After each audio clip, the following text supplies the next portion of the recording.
Hey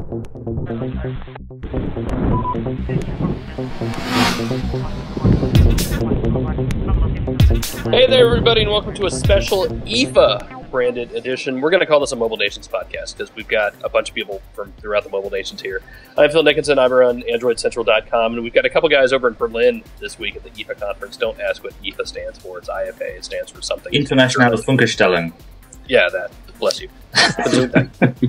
I'm sure I just butchered that. Alex Dobie and Richard Devine, you know them from Android Central. They're over in Berlin covering this conference for us, and we had just a buku amount of tech released today. So the majority of it was Android, but there was actually a little bit of Windows Phone and Windows 8 stuff that we need to talk about. So we've got Daniel Rubino from WP Central with us as well. It's true. Hello, folks. Glad to be here. Yep. So we are podcasting in the daylight, which is also weird for us, or at least half of us are in the daylight. So with that, let's just get to it. We're it's still dark for us. Yeah, we're probably not going to go full hour, so let's just crank through this. So Alex and Richard, you guys woke up today and went to Sony, right? Sony kicked it off for you? Yeah, so we got Sony, 3 new phones from Sony and a new tablet. A lot of this stuff had kind of been leaked before, but the big new thing for them was the Xperia T and the Xperia TX. Both pretty similar specs, slightly different design, but the big thing with Sony is they're going back to the Arc design they had a couple of years back, or actually just 1 year back with the Xperia Arc. So it's an ice cream sandwich phone, the Xperia T, so it's the Xperia TX. It looks nice. It's nothing really new in terms of software, although there is some Sony stuff on the back end. It's based around sharing stuff. You have NFC sharing now, and there's been a lot of rebranding done to tie things in with the Sony Entertainment Network. We also had a tablet from Sony, the Xperia Tablet S, which is kind of an iterative update to the last Sony tablet, the Tablet S we had last year. And we've got that's now, of course, Xperia branded. That's part of the big, the overall one Sony thing which they're pushing. So it's a Tegra 3 tablet, gig of RAM, 1280 by 800 screen. Pretty run-of-the-mill tablet, though it's still got that very unique design where it's like a folded magazine around the back. With the back is aluminium, and you've got the plastic shell, which is sort of textured a little bit differently. It's a nice-looking tablet. I always like seeing unconventional stuff. I mean, we both used Sony phones in the past. I mean, what do you think of the T and the TX, Richard? The T and the TX is definitely what I wish the Arc was way back when. It's got that same sort of feel to it, the same sort of gentle curve on the back. Feels really, really good to hold, but with with ice cream sandwich, with the on-screen buttons, it's a really nice device. Yeah, and they've gone a long way to pleasing to Android purists, if you like. You've got on-screen buttons. You've got a feature which all the custom launchers had, where if you tilt the phone at any time in the launcher, it'll just smoothly flip around and rearrange everything. Build quality is well better than any Sony phone I've used. So yeah, some good stuff from Sony. I think maybe some of the splash they would have made has been sort of dampened by the fact that all this stuff has been leaked over the past 6 months. But we knew what to expect. I don't think Sony's disappointed us. They're back in the game really after the kind of dud that was the Xperia S and the Xperia P, which launched with Gingerbread. So I think Sony's back in the. I completely lost. Do they have like 5,000 phones that all have letter names? Pretty much, yeah. We had the Xperia T. I'm not completely lost. I know what we're talking about. This is ridiculous. Yeah, it's How crazy. can I keep the T different from the S, different from the V? Oh my god! I can't. I genuinely. Yeah, I don't want to emphasize on the Xperia brand. It's like Samsung with the Galaxy brand or whatever. But on the other hand, they're releasing too many phones. Which, even Samsung, when it releases phones, it's not just the Galaxy. Whatever. The high definition in Xperia T will make all the details. Yeah, I mean, that's it. It's high definition. It's Xperia T. The name has got to change. This has to stop. So that was Sony. And we didn't spend a huge amount of time with Sony today. We're going to be going back later in the week. But certainly we'll find out a little bit more about the design and stuff later on. But yeah, I think the big thing for Sony is going to be getting out into the US market. How is this going to change? Because basically they're irrelevant in the US right now. Even in Europe, the market share isn't huge. So, I think we're going to be looking at seeing what's so great about these devices and how it's going to move them on a bit, because they've never been far off in quality. It's just always been, it's never, the whole experience has never really come together, and they've always missed out in one way or another. Right. That's always been the case, though, with Sony, or at least recently, and that's when some analysis has been done that's saying Sony is in trouble because of this, that they can't market outside of basically Japan. And so the question whether or not they could be big here in the United States is, pretty pertinent. And it's odd, too, because Sony is such a big brand name, but they've really taken a lot of hits over the last couple of years in all their divisions, and mobile itself is not doing so well either. So hopefully this will do well. They do have a lot of capability, but I'm not really too sure about how, it's a very competitive market. If HTC's having problems, I'm curious how Sony's going to weather this. Yeah. They either do things really, really well, or just kind of not at all. Yeah. Yeah, one of the things he's saying is that, the personnel changes as well. We had Kaz Hirai there today. It's his first year in charge of Sony. We had a new boss at Sony Mobile as well. So they're obviously changing things around, and they're looking to bring all their brands together. So Xperia is the mobile thing, and then you've got Via, which is Windows tablets and not necessarily tablets, but tablet-like things. You've got a slider with a keyboard and all that kind of stuff. So that's Sony, I guess. Is that all of Sony? Trying to keep track of it. More Sony stuff later in the week. But the big thing today was Samsung, right? We had the big Samsung Unpacked event today. And it's a good thing we have, good thing we have everyone else here, because it's not just Android. We had half was Android. We have a lot of Windows Phone stuff as well. But the big stuff for Android was Galaxy Camera and Galaxy Note 2. So let's start with the Galaxy Camera, because Dan's a camera guy too, and he can help explain some of this for me and whether or not it. Actually, I was just wondering. I just want to quickly throw out. I thought the Sony Vaio Cap 20 was pretty big news. The idea of a 20-inch tablet, it's like that's kind of groundbreaking, I thought. And people have always asked about the Surface. I put that in quotes because the Surface now is called Pixel Sense. But the idea was back in the day, the big Surface, table was something we all kind of dreamed and wanted. And while this isn't isn't that, it approaches that. And so the idea is that, if I understand correctly, this is basically a big old screen that you put down for tables. And it kind of allows families and groups of people to almost be using Windows 8 and more of a communal type of experience. It's certainly different. I'm not sure how well it will sell. A lot of it's going to depend, of course, on the price. But I thought that was kind of an interesting addition. The Vaio series, as far as PCs go, has always been, very popular and somewhat groundbreaking. They do some really innovative stuff there. So I don't know. I thought that was kind of cool. I thought that was one of the more interesting aspects of the Sony presentation. But yeah, so let's talk about Samsung at least quickly. The biggest announcement, I think, for me was the camera. And the camera was the one that got all the biggest reactions from the audience today. The one I think we played most with when we were recording our hands-on today. So it's basically, the rumors were that it was a Galaxy S3 with a camera stuck on the back of it, and that's basically the case. It's a really nicely built device. You think of Samsung, sometimes you think of maybe cheap, tacky build quality. Not the case at all with this thing. It's got this really sort of... Uh-oh. Oh, we losing him? Berlin's a long way away. There it goes. I think he's back now. Well, Dan, let's just go through the specs real quick, because we got the list sitting in front of us, and that's an easy way to do it. So 16 megapixel camera sensor, 16.3 effective megapixels. Let me ask you, Dan, everyone makes a big deal about something having BSI, or backside illumination. Doesn't everything have that now?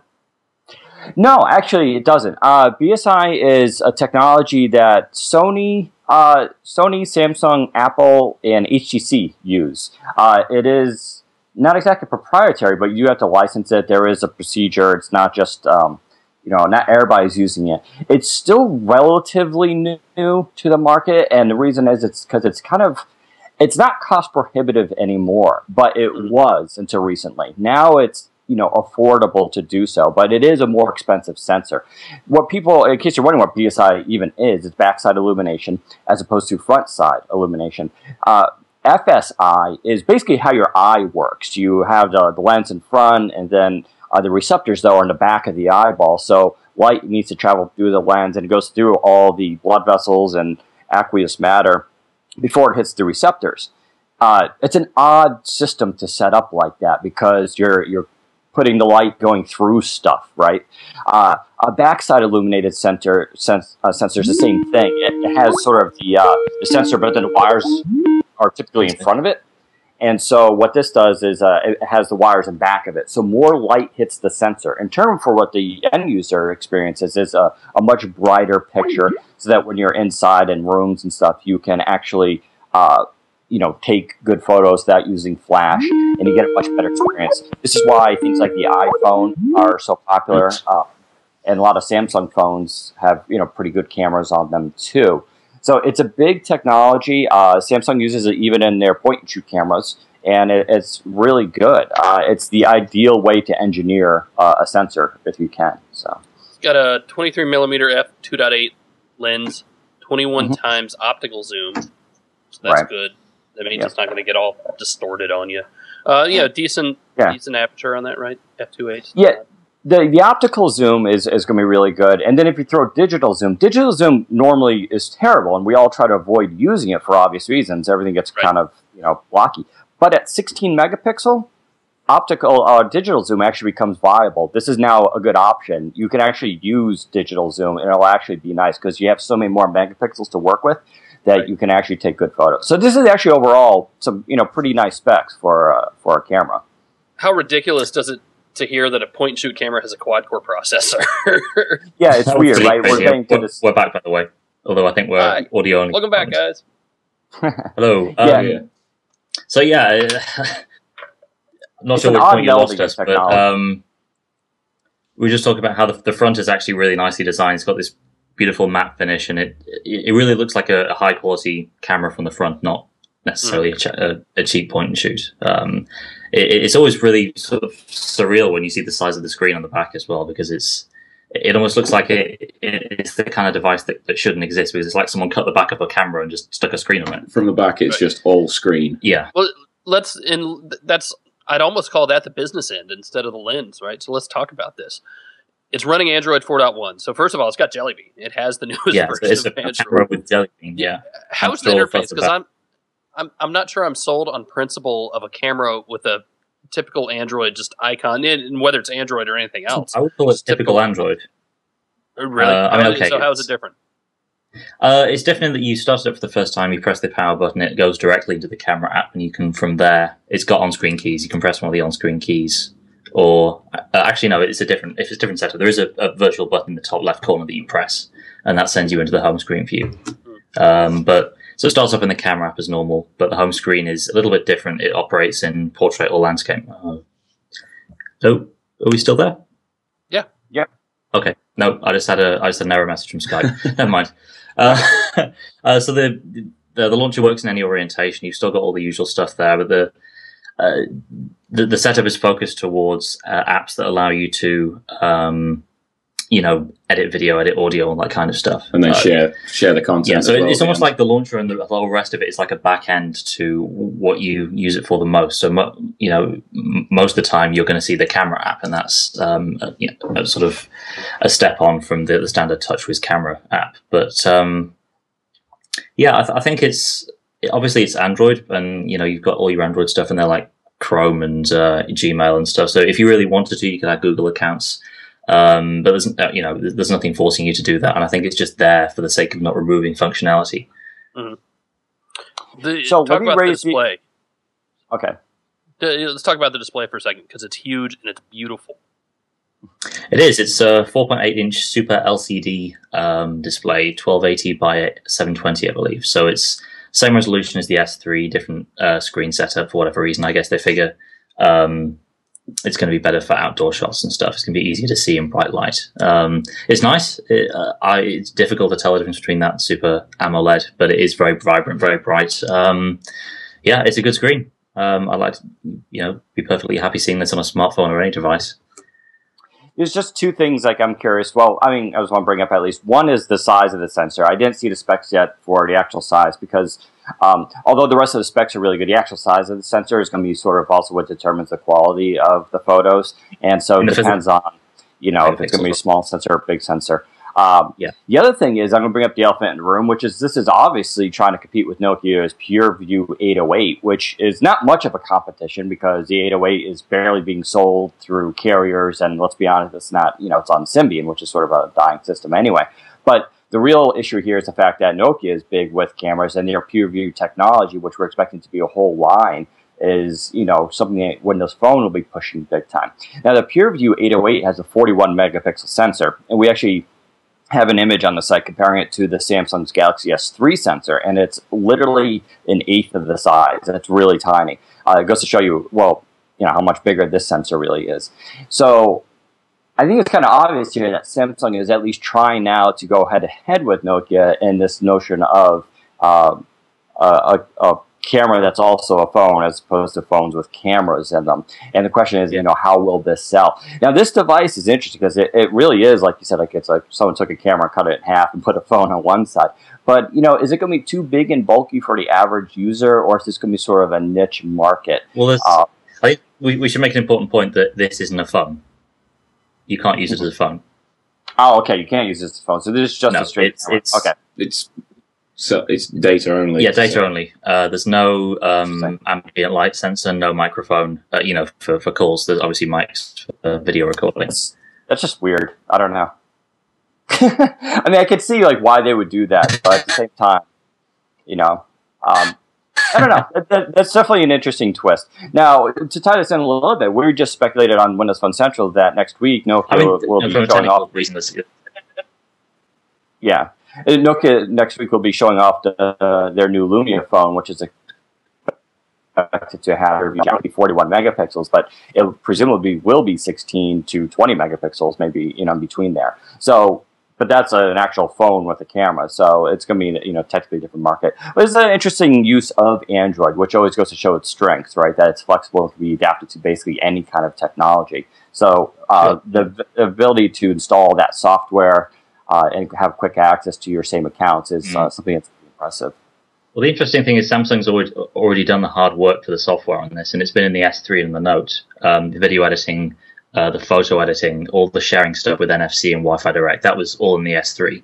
That was stuff they already had, and it's from there. It's a surprisingly easy jump to just take that technology, put a better camera behind it, and you suddenly got a very compelling multimedia sharing, Wi-Fi enabled, 3G and 4G enabled camera.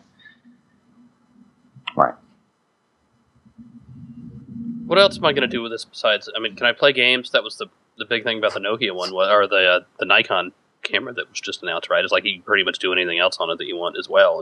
Does it look locked down or anything? Or lockdown and I doubt it. I mean, we didn't. I wouldn't assume it would be locked down any more than any other Samsung device, so you should be able to plug it into. What Phil wants to know is, can he play Angry Birds on this? Yes, that's the important thing. Yeah, you can. It's a new will it play Doom question of 2012. Yeah. Do you want one? Are you going to buy one? Are you going to make me buy you one? No, but I am intrigued by it. Use it up front, you want one. I want this more than I want a Galaxy Note 2. Really? Samsung... But I also want to know how much it's going to cost. That is the other question. We don't know what the pricing is yet. And I think what they said today was it was some roundabout term they used, but it was something like it would be of the level of a premium point and shoot camera. See, Samsung does have a premium point and shoot camera that should have been out now. It's still a couple days delayed, called the EX2F.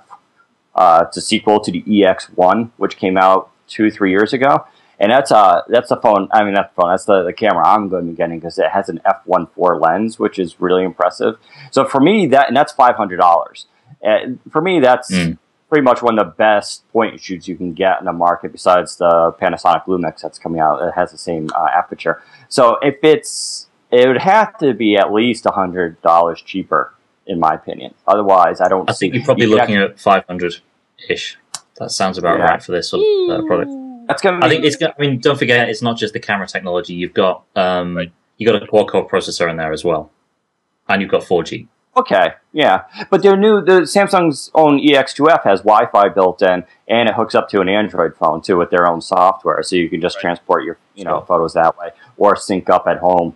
So, you know, they're already kind of doing that stuff. So I would have to kind of weigh out the cost benefit to see, you know, it'll be really interesting. I think a lot of this will be dependent on price, how successful it is. But certainly an interesting experiment, at least for them.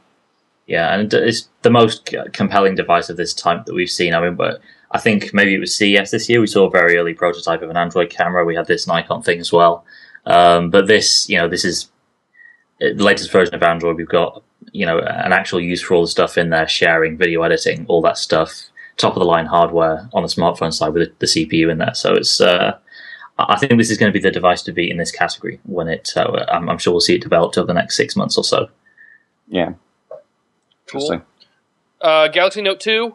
It's big. It's a Note 2. It kind of looks like the Galaxy S3, only bigger. It looks a lot like the Galaxy. It looks really neat. I was looking at the photos, some of the photos that we took today of the Note 2, and really from the right angle, it is identical to the S3. It really is. It's only when you get into the functionality and the, you know, stuff around the back in the S Pen that you start to see the differences.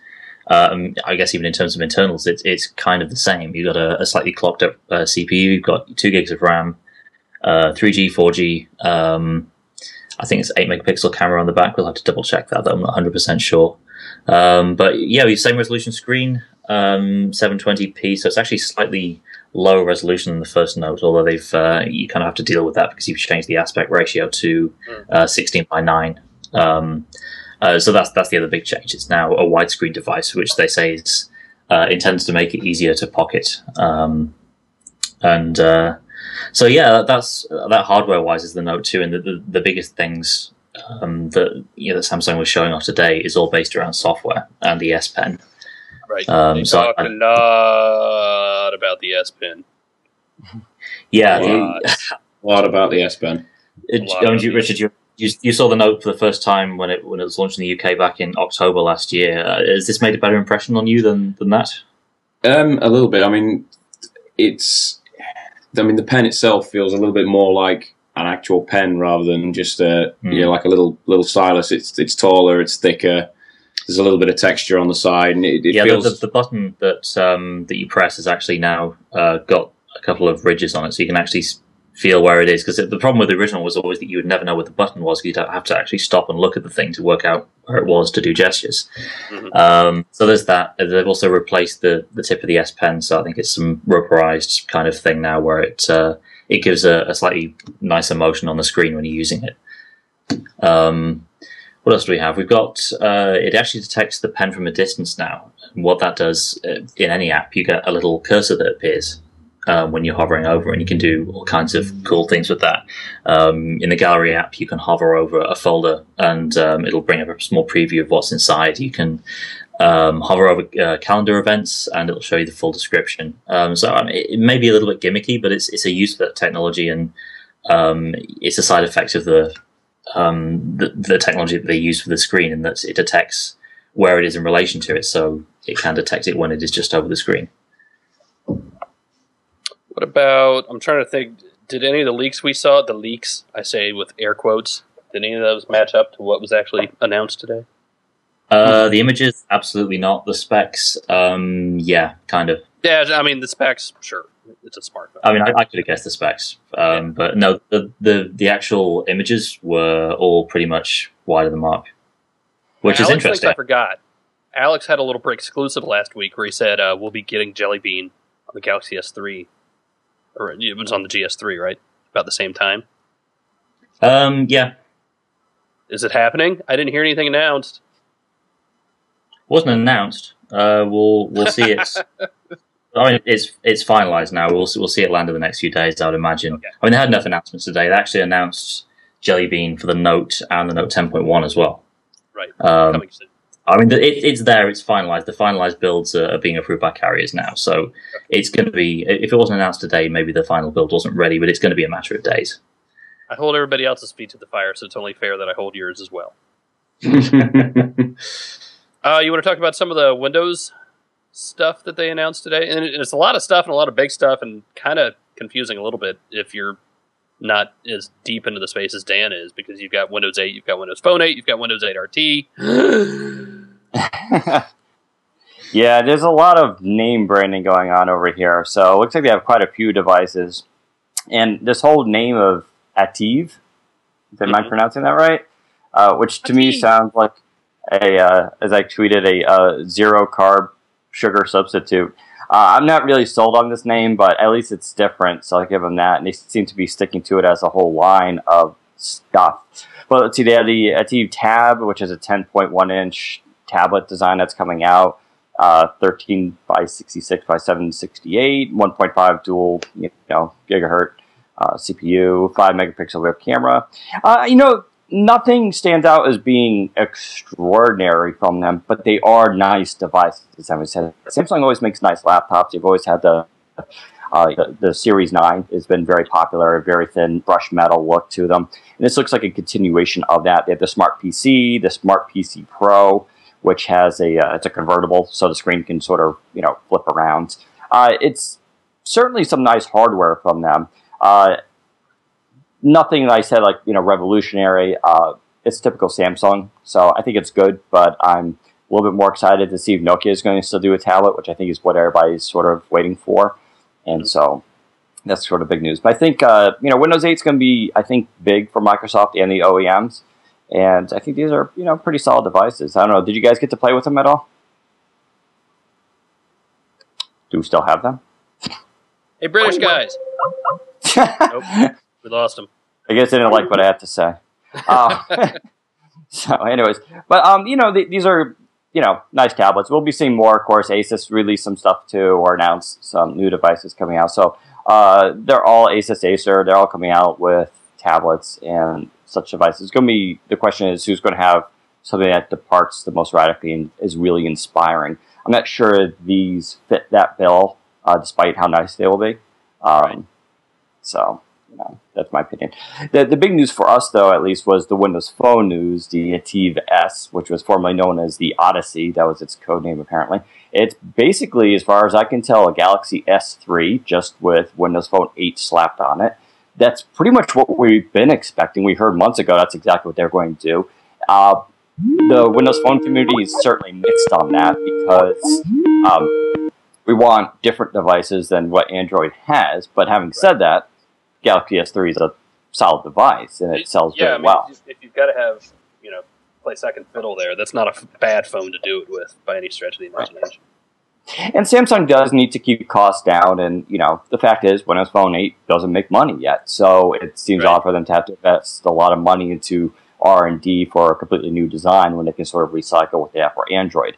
Having said that, I'm not sure that strategy will necessarily work out for them. The Focus S that came out last year was an excellent device. It was basically off of the Galaxy S2. Super thin, good battery, great screen, and it didn't sell. Kind of blows my mind because it was a really great phone.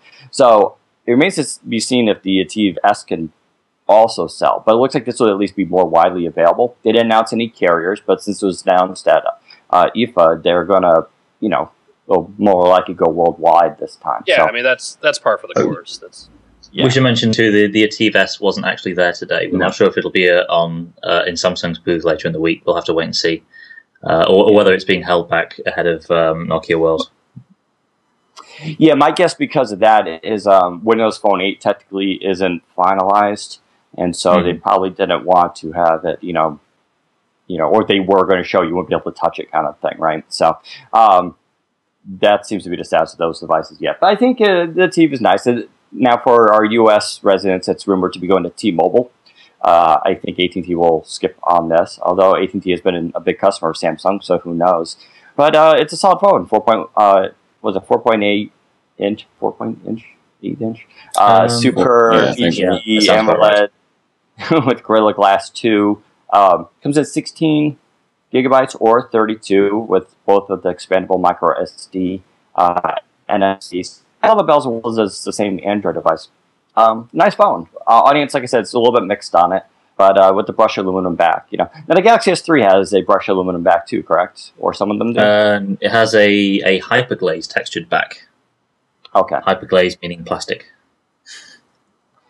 And what's nice about this too, it also has a massive battery. I believe it's somewhere in the realm of 2,300 milliamps, somewhere around. I think the S3 has 2,100. Yeah. So I mean, if it has a bigger battery in the S3, that's kind of a big deal because you combine that with, I assume it's an S4 in there, the CPU. You combine it with that, and suddenly you're going to get a really great battery performance out of this device. Yeah, this should be coming with the S4 1.5 dual-core CPU, and we haven't had tests, obviously, of Windows Phone 8 and battery life, but Microsoft has been really a stickler for battery life recently, and both Windows 8 and Windows Phone 8 have been going through a lot of tests we hear for battery performance. Windows Phone already does get extremely good battery, partly because it doesn't truly multitask like Android does, but there's some also retooling going on there. So it'll be interesting to see how it makes use of that extra capacity. That would make it the largest battery in any Windows Phone on the market currently, and that's pretty impressive considering how thin that is. But of course, Samsung gets away with that because their bodies are so thin that it's basically a battery that has a phone wrapped around it. You can almost describe it as. So interesting stuff, though. We'll see how Samsung can fare with this. And we should mention we're not done with Samsung this week by a long shot. Tomorrow morning we've got the Samsung International Press Conference at the Mesa down the road from here. And we were kind of wondering to ourselves what more they can show. Especially now, what's it going to be? Because I was we all kind of knew the camera was coming, but what's left? Galaxy S3 Jelly Bean, calling it right now. Press conference just for that.